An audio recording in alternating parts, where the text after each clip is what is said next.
Hello students, मैं अभी वापस से आज आप सभी के साथ जुड़ चुका हूँ। आप सभी को पॉलिटिकल साइंस के chapter number 2 India's foreign policy को अच्छे से एक्सप्लेन करने के लिए। So let's begin and I hope आप सभी ने फर्स्ट चैप्टर की एक्सप्लेनेशन देख ली हो, वो भी काफ़ी इन्फॉर्मेटिव थी और वहाँ पे फॉरेन पॉलिसी के थोड़े से टॉपिक को टच किया गया था। सो अब हम इस वीडियो में और अच्छे और डिटेल से समझेंगे कि इंडिया की फॉरेन पॉलिसी किस टाइप से है और मैं आपको बहुत इजी एक्सप्लेनेशन दूंगा इस पूरे चैप्टर की। So let's begin. अब हम इस चैप्टर में क्या सीखेंगे। प्रीवियसली हमने पिछले चैप्टर में ये देखा था कि कैसे जितनी भी कंट्रीज है उनका एक सेपरेट इंडिपेंडेंट सिस्टम होता है और कैसे सारी कंट्रीज एक इंटरनेशनल सिस्टम के बीच में आती है और जितनी भी कंट्रीज इंटरनेशनल सिस्टम का पार्ट है उनका एक अलग पॉलिसी होती है जिसका नाम होता है फॉरेन पॉलिसी, जिससे वो ये डिसाइड करते हैं कि उनको किन किन दूसरी कंट्रीज के साथ बायलैटरल टाइज रखने हैं, किसके साथ ट्रेड करना है, किन का ट्रेड एकदम फ्री होना चाहिए, किस पे हैवी टैक्स लगना चाहिए। ये सारी चीज़ों को एक फ्रेमवर्क किया जाता है और उस चीज़ को बोला जाता है फॉरेन पॉलिसी। अब फॉरेन पॉलिसी हर कंट्री की अलग अलग होती है, जो भी एक सॉवरेन स्टेट है। मैंने आपको पिछले चैप्टर में बताया था कि 195 कंट्रीज़ है। अब इन सारी 195 कंट्रीज़ की अपनी अपनी फॉरेन पॉलिसी है। अब हम अच्छे से इसका मीनिंग जानते हैं नेक्स्ट स्लाइड में। अगर फॉरेन पॉलिसी को एक इजी स्टेट में समझाया जाए तो आप इसको ऐसे समझ सकते हैं। फॉर एग्जांपल यूएसए है और इंडिया है।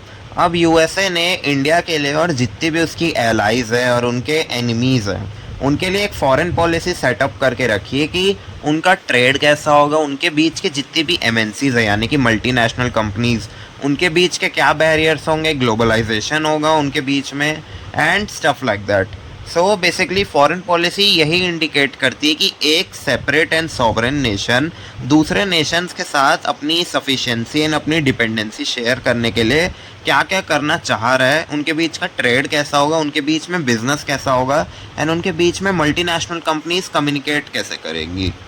अब हम बात करेंगे नेशनल इंटरेस्ट के बारे में। बेसिकली अब हमने फॉरेन पॉलिसी के मीनिंग को डिटेल में समझ लिया कि फॉरेन पॉलिसी क्या होती है एंड कैसे काम करती है। लेकिन फॉरेन पॉलिसी को और अच्छे से समझने के लिए पहले हमको नेशनल इंटरेस्ट को समझना पड़ेगा।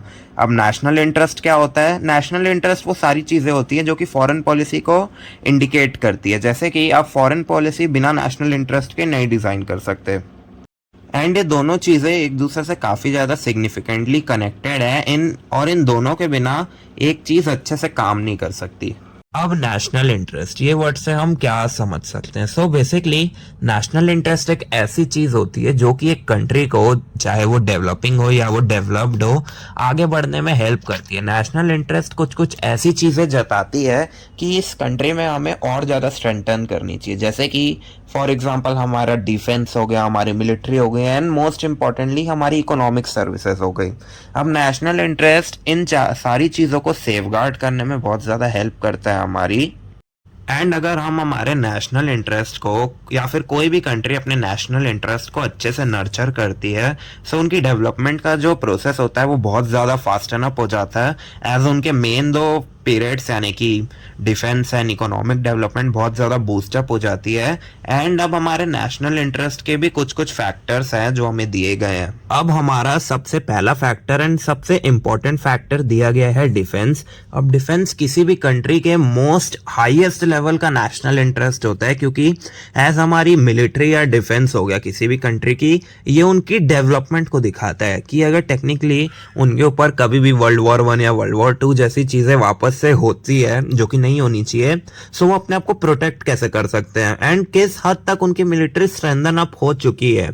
और ये सबसे ज्यादा highest level of national interest है, एटलीस्ट इंडिया में है, मुझे बाकी कंट्रीज का नहीं पता। लेकिन डिफेंस हर कंट्री का एक मेन पार्ट होता है एंड सारी कंट्री यही चाहती है कि उनकी मिलिट्री एंड उनका डिफेंस सिस्टम बहुत अच्छा रहे। एंड डेवलप्ड कंट्रीज जिनकी डिफेंस एंड मिलिट्री बहुत ज़्यादा स्ट्रांग होती है वो ये भी दिखाते हैं कि वो कितने ज़्यादा इंडिपेंडेंट है, कितने ज़्यादा सॉवरेन है एंड उनकी इंटीग्रिटी कितनी हाई है एंड वो कितने यूनिक है बाकी कंट्रीज से। आप सभी को पता ही होगा इजराइल का डिफेंस कितना अच्छा है, यूएसए का डिफेंस कितना अच्छा है, इंडिया का डिफेंस कितना अच्छा है एंड चाइना का। ये सारी कंट्रीज एक वर्ल्ड डोमिनेंस दिखाती है अपनी मिलिट्री के थ्रू एंड ये भी दिखाती है कि वो कितनी ज़्यादा सेल्फ सफिशिएंट है जब मिलिट्री की बात आ जाती है। अब हमारा सेकंड पॉइंट है economic development. So unlike defence, economic development भी एक बहुत इंपॉर्टेंट पॉइंट है। ऐसे ये दिखाता है कि एक कंट्री की कंडीशन कैसी है, चाहे वो सर्विसेज हो जाए, या वो पब्लिक ट्रांसपोर्ट हो जाए, या वो इंफ्रास्ट्रक्चर हो जाए, चाहे वो मेडिसिन्स हो जाए, या जो भी अलग अलग चीज़ें हैं, वो ये दिखाता है कि एक कंट्री की इकोनॉमिक डेवलपमेंट किस ग्रोथ में हो रही है। सो इकोनॉमिक रेट भी एक बहुत इंपॉर्टेंट चीज़ है और एक कंट्री को इसके ऊपर भी बहुत ज़्यादा ध्यान लगाना चाहिए। सो ये दो थे नेशनल इंटरेस्ट के दो सबसे मेन पॉइंट्स। अब हम बात करेंगे national interest and foreign policy दोनों के टाई अप के बारे में। सो बेसिकली फॉरेन पॉलिसी को बनाया है इसीलिए जाता है ताकि नेशनल इंटरेस्ट को अच्छे से फॉस्टर किया जा सके, जो कि है हमारा defence and economic development. National interest को कंसिडर किया जाता है गोल, एंड फॉरेन पॉलिसी को कंसिडर किया जाता है वो तरीका ताकि इस गोल को अचीव किया जा सके। अब अलग अलग कंट्रीज़ के अलग अलग national interest and foreign policies होते हैं, एंड नेशनल इंटरेस्ट भी अलग अलग तरीक़ों से बदलते हैं हर कंट्रीज़ के, कभी कुछ रहते हैं कभी कुछ रहते हैं। और तभी इसी चीज़ के कारण अलग अलग कंट्रीज़ एक दूसरे के ऊपर काफ़ी ज़्यादा इंटरडिपेंडेंट हो गई है आजकल। अब जितनी भी फॉरेन पॉलिसीज होती है अलग अलग गवर्नमेंट की, ये हमेशा डायनामिक नेचर की रहती है और ये हमेशा बदलती रहती है, कभी भी एक नहीं रहती। अब कुछ फैक्टर्स होते हैं जो हर कंट्रीज़ के फॉरेन इन्फ्लुएंस को या फॉरेन पॉलिसी को बहुत ज़्यादा इन्फ्लुएंस करते हैं। अभी हमारा सबसे पहला फैक्टर है जोग्राफिकल लोकेशन। आप सभी ने कभी ना कभी एक ग्लोब या फिर एक वर्ल्ड मैप देखा ही होगा। अब आप इन सभी में ये देख सकते हैं कि जितनी भी कंट्रीज़ है, चाहे यूएसए, चाइना, इंडिया, आप इन सभी कंट्रीज़ की जोग्राफिकल लोकेशन बहुत अच्छे से देख सकते हैं। आपने ये भी देखा होगा कि जितनी भी कंट्रीज़ है वो एक दूसरे से बहुत ज़्यादा दूर होती है और कुछ कंट्रीज़ एक दूसरे के नेबर्स भी होते हैं। फॉर एग्जांपल इंडिया या चाइना हो गया, एंड अगर डिस्टेंस कंट्री की बात करें तो जापान एंड यूएसए हो गया, या फिर साउथ कोरिया एंड यूएसए हो गया। अब आपने इन्हीं ग्लोब्स एंड मैप्स में जितनी भी कंट्रीज हो गई जो कि सी लाइन शेयर करती है उसको हम कोस्ट लाइन भी बोलते हैं। आपने अलग अलग कंट्रीज देखी होगी जिसकी बहुत बड़ी कोस्ट लाइन होती है, जैसे कि चाइना हो गया, यूएसए हो गया, एंड क्या बोलते हैं इंडिया हो गया। एंड आपने कुछ कुछ ऐसी कंट्रीज में देखी होंगी जिनके पास कोस्ट लाइन नहीं होती है या फिर बहुत छोटी कोस्ट लाइन होती है। लेकिन ये जितनी भी कंट्रीज होती हैं जिनके पास कोस्ट लाइन नहीं होती है बहुत ज़्यादा सेल्फ सफिशिएंट रहती है नेचुरल रिसोर्सेज के मामले में। एंड अगर अब हम सम अप करें इन सारी चीज़ों को, population, topography, coast line, minerals and natural resources की अवेलेबिलिटी के ही ऊपर ये सारे फैक्टर्स को एक बार कंसिडर किया जाता है किसी भी कंट्री की फॉरेन पॉलिसी को पहले शेप करने के लिए। हमारा सेकंड फैक्टर यहाँ पे दिया गया है पॉलिटिकल सिस्टम। बेसिकली कोई भी डेमोक्रेटिक कंट्री होगी वहाँ का एक अपना ही पॉलिटिकल सिस्टम होता है। अब ये कंट्री का पार्लियामेंट एक बहुत ही मेजर रोल प्ले करता है वहाँ की फॉरेन पॉलिसी को शेप करने के लिए। एज डेमोक्रेसी में अलग अलग पार्टीज एक दूसरे से लड़ती है ताकि वो अपनी कंट्री को होस्ट कर पाए, वहाँ पे राज कर पाए। एंड अलग अलग कम्युनिटी की एंड अलग अलग जितनी भी पार्टीज़ होती हैं उनकी एक अलग सोच होती है। कुछ पार्टीज कॉम्युनलिस्ट होती है, कुछ पार्टी कैपिटलिस्ट होती है। एंड इन्हीं सारी चीज़ों के कारण ये कंट्रीज़ अलग अलग बायलैटरल टाइज भी बनाना चाहती है अलग अलग कंट्रीज़ के साथ, जिसके कारण ये होता है कि ये कभी भी फॉरेन पॉलिसी को रेगुलेट करते हैं। एंड इनका प्राइमरी काम ही ये होता है कि अपनी ये न्यू फॉरेन पॉलिसी इंडिकेट कर पाए ताकि इनकी पार्टी का फ़ायदा हो एंड कंट्री का भी फ़ायदा हो। अब जितनी भी कंट्रीज़ होती हैं जो फेडरल पॉलिटिकल सिस्टम को यूज़ करती है अपनी कंट्री को रन करने के लिए, उनमें होता ये है कि कभी भी जब वो फॉरेन पॉलिसी को डिमांड करती है या फिर चेंज करती है, होता क्या है कि जितनी भी ये फेडरल गवर्नमेंट्स होती है अलग अलग कंट्रीज़ में, इसके कारण ये होता है कि राइवल स्टेट्स में भी उसका फ़र्क पड़ता है। जैसे कि फॉर एग्ज़ाम्पल अगर बांग्लादेश या श्रीलंका या फिर पाकिस्तान जैसी कंट्रीज़ में अगर कभी भी वहाँ की फॉरेन पॉलिसी चेंज होती है तो उसके कारण इंडिया के भी राइवल स्टेट्स या फिर जो उनके नेबर स्टेट्स होते हैं वहाँ पर भी उस चीज़ का एक बहुत ज़्यादा फ़र्क आ सकता है। यही था हमारा सेकंड पॉइंट। अब हमारा थर्ड पॉइंट है economy. In the modern times, the economic conditions of any country has acquired great importance in deciding the foreign policy. As a result, the economy impacts foreign policies in two ways. अब जितने भी modern time की economic conditions हैं अलग अलग countries की, वो एक बहुत बड़ा रोल करती है एक कंट्री की फॉरेन पॉलिसी को डिसाइड करने में। एज जितनी भी वीक इकोनॉमिक पावर्स है जैसे कि अफ्रीकन कंट्रीज़, वो खुद की फॉरेन पॉलिसीज़ को उस हिसाब से शेप करती है ताकि उनकी कंट्री डेवलप हो सके। And develop developed countries like USA and China अपनी अपनी फॉरेन पॉलिसी को अपने हिसाब से प्लेस करते हैं, एज उनकी डेवलपमेंट ऑलरेडी हो चुकी है एंड वो सेल्फ सफिशिएंट होने का ट्राई कर रहे हैं। अब यहाँ पे दो तरीके दिए गए हैं कि कैसे फॉरेन पॉलिसी अफेक्ट होती है। सो हमारा फर्स्ट वे है foreign policy shaped by the need to establish economic relations with other countries, import export, participation in the world trade, all aimed at strengthening the economy of the country. So basically foreign policy हमेशा इसी तरीके से shape की जाती है ताकि एक country अपने इकोनॉमिक रिलेशंस को और अच्छे से बाकी कंट्रीज के साथ शेयर कर पाए एंड अपनी डेवलपमेंट को स्ट्रेंथन अप कर पाए। एज ये इंपोर्ट एक्सपोर्ट हो गया या फिर वर्ल्ड ट्रेड हो गया, ये सारी चीज़ों को स्ट्रेंथन करने का ट्राई करती है, beat any kind of country. आप इंडिया का भी एग्जांपल ले सकते हैं, आप पुअर इकोनॉमिक डेवलप्ड कंट्रीज यानी कि अफ्रीकन कंट्रीज का भी एग्जांपल ले सकते हैं, या फिर आप यूएसए एंड चाइना जैसी बड़ी कंट्रीज का भी एग्जांपल ले सकते हैं। अब हमारा सेकेंड पॉइंट है, in today's world the issues of economic security are as important as national security. A country is recognized to be powerful in proportion to the economic security it enjoys. Countries having a strong economy are less dependent on others. They can have an independent foreign policy as well. अब आज की current modern world में जितनी भी economic activities हो रही है वो बहुत ज़्यादा इम्पॉर्टेंट है एज नेशनल सिक्योरिटी टू, क्योंकि एक कंट्री तभी बहुत ज़्यादा पावरफुल बन सकती है अगर उनकी national security and economic security बहुत ज़्यादा स्ट्रांग हो।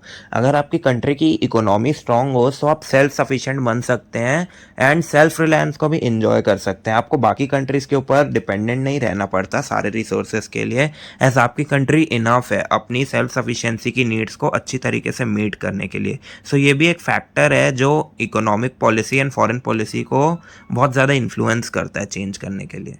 सो अब हमारा फोर्थ पॉइंट है political leadership. So the president, prime minister, foreign minister, defence minister and finance minister and the home minister, ये जितने भी मिनिस्टर्स हैं इनके हाथ में एक ग्रेट पावर होती है कि हमारी जो भी फॉरेन पॉलिसी है ये उनको बहुत अच्छी तरीके से या तो इम्प्रूव कर सकते हैं या फिर और ज़्यादा अच्छे तरीके से स्ट्रेंथन कर सकते हैं, क्योंकि ये वो लोग होते हैं जिनके पीछे एक हाथ होता है ताकि ये नई फॉरेन पॉलिसी को फ्रेम कर सकें।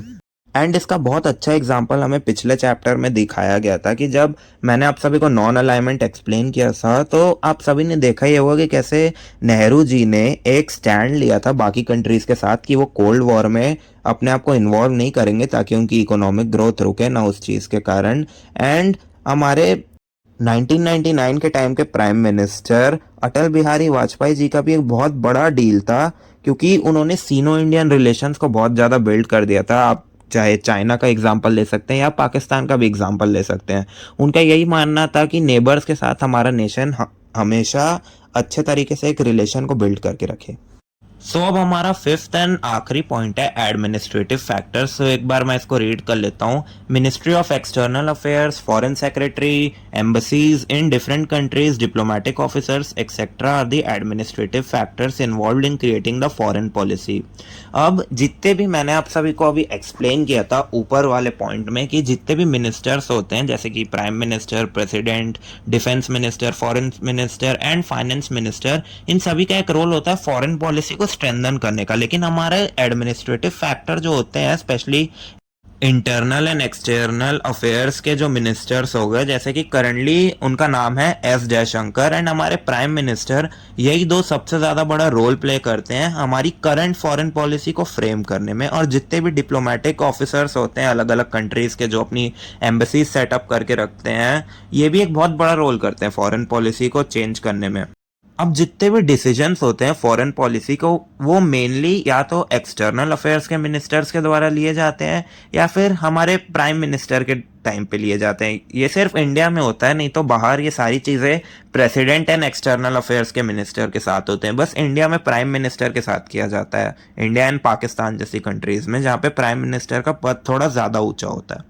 अब जितने भी एडमिनिस्ट्रेटिव ऑफिसर्स होते हैं वो सारी इंफॉर्मेशन कलेक्ट करते हैं अपने पास ताकि जो हमारी फॉरेन पॉलिसी है हम उसको और अच्छी तरीके से शेप कर पाए और अच्छे डेटा को एनालाइज करके अप्रोप्रिएट एडवाइस दे पाए, जिससे हमारी नेशनल सिक्योरिटी के जो एडवाइजर होते हैं वो फॉरेन पॉलिसी को और ज़्यादा डेवलप करते हैं और वो इस टास्क को कंप्लीट करते हैं। सो अब हम बात करेंगे इस टॉपिक के बारे में जिसका नाम है इंडियाज़ फॉरेन पॉलिसी।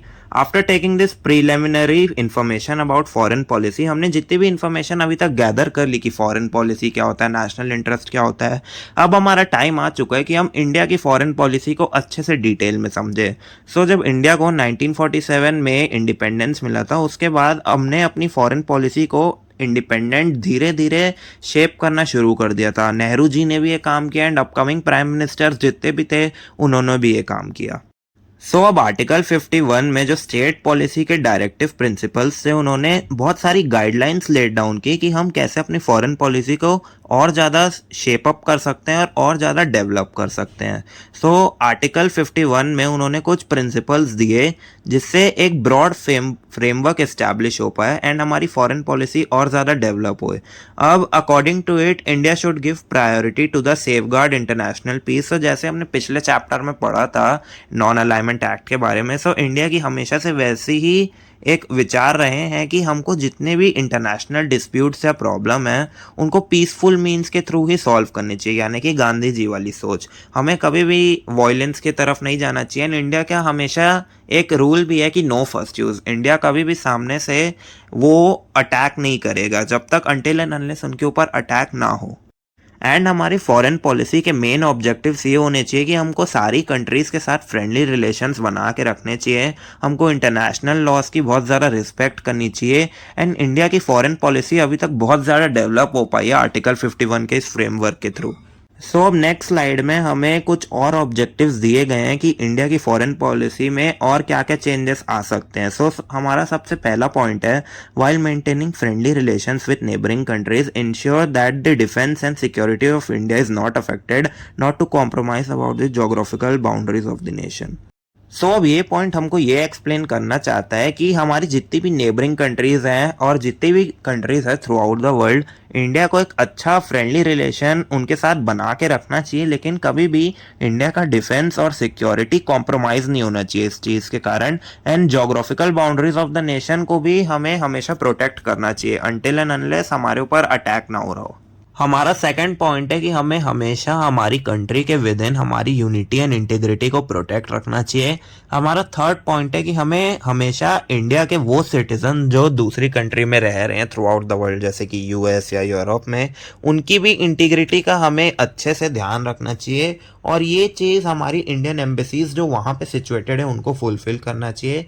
एंड हमारा फोर्थ पॉइंट है कि हमें economic and commercial relations build up करने चाहिए दूसरी कंट्रीज़ के साथ, ताकि हम अपनी इकोनॉमिक डेवलपमेंट को और ज़्यादा स्ट्रेंथन कर सकें एंड वो धीरे धीरे बूस्ट होते जाए। अब हमारा नेक्स्ट टॉपिक है review of India's foreign policy. हमें अब इंडिया की जो फॉरेन पॉलिसी है उनको दो स्टेजेस में डिवाइड करके देखें तो ये पीरियड इंडिया के इंडिपेंडेंस से लेकर 1990 तक आया था और इसका फर्स्ट स्टेज था और सेकंड स्टेज था। एंड फर्स्ट स्टेज था 1945 से 1990 तक एंड हमारा सेकंड स्टेज था 1990 से टिल डेट आज तक। अब हम बात करते हैं इंडिया की फॉरेन पॉलिसी जिसका अर्ली फेज था। उस टाइम के प्राइम मिनिस्टर पंडित नेहरू ने उस टाइम की फॉरेन पॉलिसी को बहुत अच्छे तरीके से शेप किया था। उन्होंने कॉलोनलिज्म यानी कि दूसरे देशों पे जाके अपना कब्जा कर लेना, ऐसी सारी चीज़ों को दूर रखा था इंडिया की फॉरेन पॉलिसी ने और उन्होंने इन सारी चीज़ों को एक इंटरनेशनल पोजीशन में ले गया and global piece and security को प्रायोरिटी दी। अब ये सारी तीन चीज़ें हैं जो उस समय इंडिया की फॉरेन पॉलिसी को बहुत ज़्यादा इन्फ्लुएंस करती थी। हमारा फर्स्ट पॉइंट है, we made an effort to understand all international events and developments independently without any pressure from any power. Peace has always been a central feature of India's foreign policy. हमने हमेशा से ये समझा है कि international events जितने भी होते हैं, बीट वॉर या डेवलपमेंट किसी भी कंट्री की, हमें हमेशा पीस से ही सारी चीज़ों को अप्रोच करना है एंड इंडिया की फॉरेन पॉलिसी का हमेशा ये एक मेन मोटिव रहा है। हमारा सेकंड पॉइंट है, the threats from China and Pakistan were also taken into account. हमेशा से जितनी भी थ्रेट हमें नेबर्स के थ्रू मिली है, चाहे वो पाकिस्तान हो या चाइना हो, उनको हमेशा हमको एक सेंटर में रखना चाहिए, हमको उन्हें कभी भी लाइट नहीं लेना चाहिए। हमारा थर्ड पॉइंट है, one more feature of India's foreign policy at this time was insistence on self reliance. India उस टाइम में सेल्फ रिलायंस के ऊपर बहुत ज़्यादा फोकस कर रहा था ताकि हमारी कंट्री फटाफट डेवलप हो सके और हमें इन फ्यूचर दिक्कत ना होए। अब इन द बिगिनिंग इंडिया हमेशा से ये चाहता था कि जितने भी अदर कंट्रीज है एशियन अफ्रीका में, उनके साथ हमको एक अच्छा पीसफुल रिलेशन रखना चाहिए ताकि हम दोनों एक दूसरे की डेवलपमेंट फॉस्टर कर सकें। एंड हमें हमेशा एक इंडिपेंडेंट टैक्ट रखना चाहिए ग्लोबल पॉलिटिक्स में, एज हम कभी भी वायलेंस को टेक ओवर नहीं करने देंगे। एंड फिर धीरे धीरे इंडिया की जो ये सोच थी कि हमें एशियन कंट्रीज के साथ अच्छा रिलेशन रखना है, ये धीरे धीरे अफ्रीका में भी मूव ऑन करने लगा। लेकिन कुछ ऐसी एशियन अफ्रीकन कंट्रीज थी जिन्होंने कुछ मिलिट्री पैक्ट्स जो कि यूएसएसआर या फिर अमेरिका की थी, उन्होंने साइन करना शुरू कर दिया एंड वो नॉन अलाइनमेंट एक्ट से थोड़ा दूर जा रहे थे। लेकिन इसके बाद कुछ ऐसी भी कंट्रीज थी एशियन अफ्रीका में जिन्होंने कोई भी मिलिट्री पैक्ट्स में साइन नहीं किया। एंड उस टाइम के नॉन अलाइनमेंट पैक्ट, जो कि ये मैंने आपको पिछले चैप्टर में बता ही दिया था कि किसी भी साइड को सपोर्ट नहीं करेंगे, और ये सारी कंट्रीज उस टाइम पीस एंड फ्रीडम को बहुत ज़्यादा इंपॉर्टेंट मानती थी और ये उनकी फंडामेंटल प्रिंसिपल्स में भी आ गया था नॉन अलाइनमेंट पॉलिसी की। अब लेकिन इसी टाइम में इंडिया को बहुत सारे चैलेंजेस भी फेस करने पड़े। अब इंडिया की नेबरिंग कंट्रीज थी, उनके साथ इंडिया की 3 से 4 वॉर्स हुई थी, जिसमें से तो 3 वॉर्स पाकिस्तान के साथ हुई थी कश्मीर वाले इशू को लेकर, जिसमें से पहली वॉर हुई थी 1947 से लेकर 1948 तक, जो कि 1 साल चली थी। सेकेंड वॉर हुई थी 1965 में, एंड थर्ड वॉर हुई थी 1971 में। एंड इसी 1971 वाली वॉर के कारण इंडिया ने बांग्लादेश के स्टेट को फ्रीडम दिलाई एंड पाकिस्तान को तोड़ के रख दिया। एंड इसी के बाद बांग्लादेश का सॉवरेन स्टेट भी क्रिएट होता है। एंड चाइना के भी साथ एक वॉर हुई थी, इंडो चाइना वॉर 1962, जिसमें चाइना ने इंडिया को बुरे तरीके से हरा दिया था। अब in the decade of 1970s India की जो फॉरेन पॉलिसी थी वो बहुत ज़्यादा स्टेबल हो चुकी थी एंड ग्लोबल पॉलिटिक्स में भी इंडिया की फॉरेन पॉलिसी बहुत ज़्यादा इन्फ्लेट कर रही थी। एज हमारी फॉरेन पॉलिसी थी इतनी अच्छी, और बाकी कई सारे देश भी अपनी फॉरेन पॉलिसी, जिनमें जैसा कि मैंने आपको नॉन अलाइनमेंट वाले पैक्ट में समझाया, वैसे ही क्रिएट करना शुरू कर दिए थे। अब 1970s के टाइम में इंडिया ने 1974 के पीरियड में न्यूक्लियर टेस्ट भी करने शुरू कर दिए ताकि वो अपनी न्यूक्लियर कैपेबिलिटी को पेश कर पाए। एंड 1980 से कुछ ऐसे चेंजेस भी हुए ताकि कुछ साउथ एशियन जो कंट्रीज थी, यानी कि इंडिया, बांग्लादेश, पाकिस्तान, इनके बीच में अच्छा कॉपरेशन एंड रिलेशनशिप बनाई जा सके। एंड यहाँ पे एक कम्युनिटी बनाई गई जिसका नाम था सार्क, SAARC, जिसका पूरा नाम था south Asian association for regional cooperation. अब ये इंडिया ने इनिशिएट किया था ताकि वो चाइना के साथ एक डायलॉग रख पाए एंड चाइना से भी अपना रिलेशन अच्छा कर पाए। और इंडिया ने उस टाइम अपने आर्क राइवल यूएसए से भी बातचीत करना चालू कर दी ताकि वो अपने डिफेंस को स्ट्रेंथन कर सके। अब हम बात करते हैं इंडिया के फॉरेन पॉलिसी के फर्स्ट स्टेज से, जो कि चली थी 1947 से लेकर 1990 तक।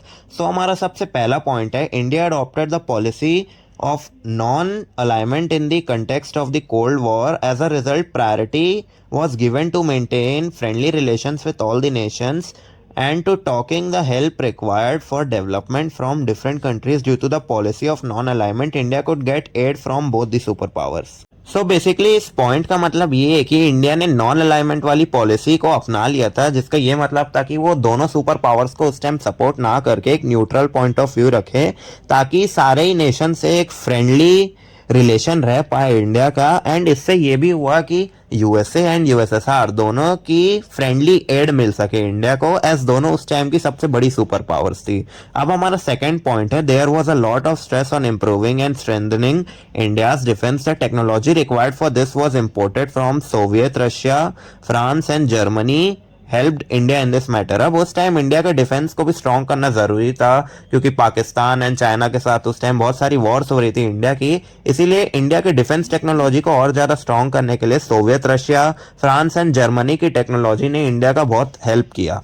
लेकिन इसी पीरियड में इंडिया ने बहुत सारे चैलेंजेस भी फेस किए। बॉर्डर कॉन्फ्लिक्ट्स होते थे बहुत ज़्यादा पाकिस्तान के साथ एंड चाइना के साथ, एंड बांग्लादेश की भी फॉर्मेशन हो गई थी जिसके कारण पाकिस्तान के साथ रिलेशन और भी ज़्यादा ख़राब हो गए। अब हमें यहाँ पे नेहरू जी के कुछ कॉन्ट्रीब्यूशंस दिए गए हैं फॉरेन पॉलिसी में, जिसके हमें 2 पॉइंट्स दिए गए हैं। सो सबसे पहला पॉइंट है, his stand was that India should independently understand the global और international affairs.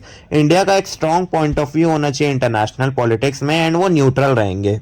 And second point है, he followed up with the policy of peace. India हमेशा एक पीस की पॉलिसी के साथ ही आगे बढ़ेगा एंड कभी भी वायलेंस जैसी चीज को प्रमोट नहीं करेगा। अब हमारा सेकंड पॉइंट आ जाता है कि जो सेकंड स्टेज चल रहा है इंडिया की फॉरेन पॉलिसी का, जो कि 1991 से अभी तक के पीरियड का है। सो बेसिकली इंडिया की फॉरेन पॉलिसी और भी ज़्यादा कॉम्प्रहेंसिव एंड डायनामिक डायनामिक यानी कि बहुत सारे चेंजेस आ चुके हैं तब से, क्योंकि पोस्ट कोल्ड वॉर के बाद से यूएसए ही एक सुपर पावर बची है, यूएसएसआर तो पूरा डिसइंटीग्रेट हो चुका है। एंड पोस्ट कोल्ड वॉर के पीरियड में, कोल्ड वॉर के खत्म हो जाने के बाद बहुत अलग अलग डायमेंशंस को भी ऐड किया गया फॉरेन पॉलिसी में, जैसे कि इकोनॉमिक हो गई, या फिर ट्रेड हो गए, या फिर एजुकेशन हो गए, या फिर टेक्नोलॉजी हो गई, जो कि हम फॉरेन से एक्सपोर्ट या फिर इंपोर्ट करते थे। अब फॉरेन पॉलिसी में इन सारी चीज़ों को बहुत ज़्यादा महत्व दिया जा रहा था पोस्ट कोल्ड वॉर के पीरियड में। अब 1991 के बाद इंडिया ने भी अपना कंट्रोल मार्केट के ऊपर से हटाने का सोचा एंड ग्लोबलाइजेशन एंड लिबरलाइजेशन जैसी पॉलिसीज को भी अपनाया, जिसके कारण जो कि मार्केट था वो और ओपन हो सके। And through out the world जितनी भी एमएनसीज है, मल्टीनेशनल कंपनीज है, वो इंडिया में अपने मार्केट को सेटअप कर सके एंड यहाँ के लोगों को एम्प्लॉयमेंट मिले एंड यहाँ की मार्केट ग्रो हो। अब इसके कारण ये हुआ कि जो इंडिया का ट्रेड था नेबरिंग कंट्रीज के साथ, ये बहुत ज़्यादा बढ़ गया। एज इम्पोर्ट एंड एक्सपोर्ट में अब बहुत सारा टैक्स डिडक्शन कर दिया गया था एंड फ्री ट्रेड होना भी शुरू हो गया था बहुत सारी कंट्रीज के साथ। एंड इसके कारण ये भी हुआ कि इंडिया की इकोनॉमी धीरे धीरे बढ़ना शुरू हुई एंड इकोनॉमिक रेट बहुत ज़्यादा ड्रास्टिकली चेंज कर रहा था। अब हमें यहाँ पे कुछ पॉइंट्स दिए गए हैं। तो हमारा सबसे पहला पॉइंट था कि 1990 के डेकेड के बाद जो भी हमारे साउथ एशियन कंट्रीज के साथ रिलेशन थे, जैसे कि सिंगापुर, थाईलैंड, वियतनाम एंड जो भी अलग अलग कंट्रीज थी, उनके साथ हमारा रिलेशन बायलैटरल ट्रेड बहुत ज़्यादा स्ट्रांग हो गया। एंड हमारा ट्रेड एक्सचेंज, चाहे वो Israel, Japan, China and European union जैसी कंट्रीज थी, उनके साथ बहुत ज़्यादा बढ़ गया, जिसके कारण इकोनॉमी बहुत ज़्यादा बढ़ने लगी। एंड हमारा सेकेंड पॉइंट है कि India began to participate in the organisation at the international level and regional levels more than before, for example G20, BRICS. अब यहाँ पे क्या हुआ कि 1990 के पीरियड के बाद इंडिया ने इंटरनेशनल पॉलिटिक्स में और ज्यादा इंटरेस्ट दिखाया एंड बहुत सारे इंटरनेशनल एसोसिएशंस जैसे कि G20 और ब्रिक्स, G20 20 कंट्रीज का ग्रुप है जो कि बहुत ज्यादा डेवलप्ड है, एंड ब्रिक्स में 5 कंट्रीज आती हैं, जिसमें से Brazil, Russia, India, China and South Africa है। सो इंडिया ने इन सारी चीजों को वापस से धीरे धीरे अपनाना शुरू कर दिया।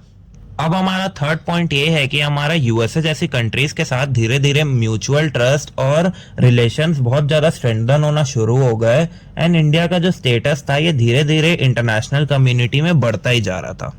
अब हमारे इस चैप्टर का लास्ट पॉइंट है कि इंडिया की न्यूक्लियर पॉलिसी किस टाइप की थी। सो आप सभी को पता ही होगा कि इंडिया की न्यूक्लियर पॉलिसी हमेशा से एक बहुत ज़्यादा इंपॉर्टेंट पार्ट प्ले करती है इंडिया की फॉरेन पॉलिसी में। एंड आप सभी ने न्यूक्लियर एनर्जी का मीनिंग तो एक ना एक बार कभी ना कभी सुना ही होगा, हिस्ट्री, ज्योग्राफी या केमिस्ट्री जैसे चैप्टर्स में, एंड आप सभी ने इसकी इंपॉर्टेंस भी समझी होगी। अब इंडिया ने न्यूक्लियर एनर्जी का एक प्रोग्राम का इनिशिएटिव स्टार्ट किया था इंडिपेंडेंस के बाद, और उन्होंने एक डिपार्टमेंट भी इस्टेब्लिश किया था एटॉमिक एनर्जी का, and Indian atomic energy commission नाम की भी एक ऑर्गेनाइजेशन को सेटअप किया था। अब एटॉमिक एनर्जी कमीशन के फर्स्ट चेयरमैन का नाम था डॉक्टर होमी भाभा, लेकिन इस ऑर्गेनाइजेशन का मेन एम था इलेक्ट्रिसिटी जनरेशन, लेकिन इसका मेन पर्पस ये था कि कैसे हम अपनी न्यूक्लियर एनर्जी को धीरे धीरे बढ़ा सकते हैं, अपनी मिलिट्री कैपेबिलिटीज को भी स्ट्रेंथन कर सकते हैं। लेकिन इसका एक कॉन्सिक्वेंस भी था कि इंडिया ने अपना फर्स्ट न्यूक्लियर टेस्ट 1974 में टेस्ट अप किया था एंड अपना सबसे पहला न्यूक्लियर वेपन 1998 में सेटअप किया था। We have also made missiles carrying nuclear weapons. हाँ, हमने बहुत सारी ऐसी मिसाइल्स भी बनाई हैं जो न्यूक्लियर वेपन्स को कैरी कर सकती है, एंड हमारी एयरफोर्स एंड नेवी भी बहुत ज़्यादा स्ट्रेंथन कर चुकी है पहले के कंपैरिजन में। अब इंडिया एक ऐसी कंट्री बन चुकी है जहाँ पे न्यूक्लियर वेपन्स बहुत ज़्यादा यूज़ तो नहीं होते, लेकिन हमने न्यूक्लियर प्रोफिशिएंसी बहुत हद तक अचीव कर ली है। हमने एक रिस्पॉन्सिबल न्यूक्लियर पावर के भी रोल को अच्छी तरीके से स्वीकार कर लिया है, एंड इंडिया कंसिस्टेंटली एफर्ट्स भी डाल रहा है कि डिसआर्मेंट कर सके हम, ताकि ये dangerous weapon throughout the world take over ना कर सके। एंड इंडिया का, मैंने आप सभी को पहले ही बताया था, हमेशा से फॉरेन पॉलिसी में एक मेन मोटिव यही रहा है कि peace and security throughout the world रहनी चाहिए एंड कभी भी वॉर जैसी चीजें नहीं होनी चाहिए। सो स्टूडेंट्स, आपके सेकंड चैप्टर के लिए इतना ही। आई होप आप सभी ने इस चैप्टर की पूरी वीडियो को अच्छे से देखा ही होगा। इस चैप्टर की एक्सरसाइजेस अभी चैनल में अपलोडेड नहीं है, लेकिन मैं जल्दी से ट्राई करूंगा कि इस एक्सरसाइज को मैं जल्दी से अपलोड कर दूं ताकि आप सभी की हेल्प हो जाए। आई होप आप सभी को ये वीडियो अच्छी लगी। प्लीज़ कमेंट कीजिएगा कि आपने पहली वीडियो देखी या नहीं। So students, make sure to please like and subscribe, and I hope you have a great day. Bye bye.